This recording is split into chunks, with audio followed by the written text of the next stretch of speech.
That Jammu and Kashmir is not integral part of India.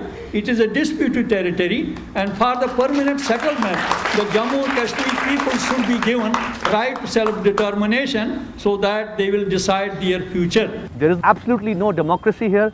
There is no rule of law here. There is no accountability here. It's not a secret that, the highest concentration of troops anywhere in the world is in Jammu and Kashmir. And these troops are not here to fight militancy, but they are here to fight the people. India has failed to, kill the spirit of the Kashmiri people. So the secret to it is our faith. It's like we are unflinching faith in God Almighty.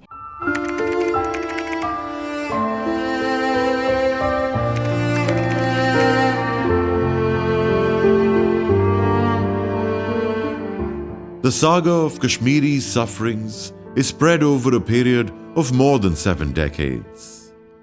It started with the landing of Indian Army troops in Jammu and Kashmir on October 27 in 1947. India on this day forcibly occupied Jammu and Kashmir against the will of the Kashmiri people, and in total disregard to the Independence Act, who had wanted to accede to Pakistan in October 1947. And then the whole thing is taken to UN Security Council under the UN Charter. And Security Council reviews the entire dispute, the territory, the matters associated with that, the issues of Kashmiris, their rights, and comes out with series of resolutions.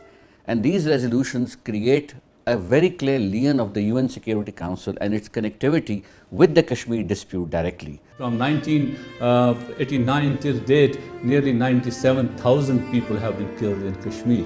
You will see more than 10,000 people have been enforcibly disappeared in Kashmir. You will see the mass graves, unmarked mass graves in different parts of the Kashmir, numbering over 8,000 unmarked mass graves. Likewise, 11,000 women in Kashmir were either sexually harassed. The way Kashmiri people are not just being killed, shot, raped, abducted, prisoned, but at the same time their economic rights, their right to ownership, everything has been snatched. On 5th August 2019, Indian government led by Prime Minister Narendra Modi announced the abrogation of Article 370 and 35A of the Indian Constitution, revoking the special autonomous status of Jammu and Kashmir that allowed the state its own constitution, a separate flag, and independence over all matters except a few.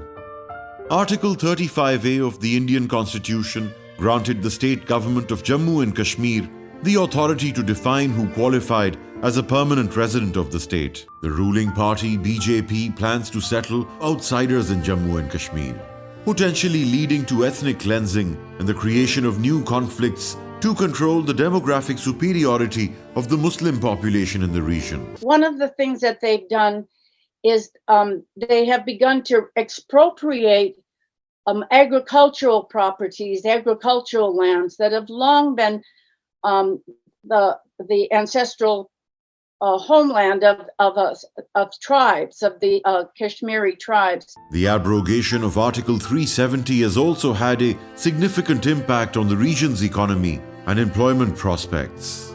The unemployment rate has surged to 16.2%, as reported by the Center for Monitoring Indian Economy, which is more than double the unemployment rate of the Indian Union, which stands at 6.7%.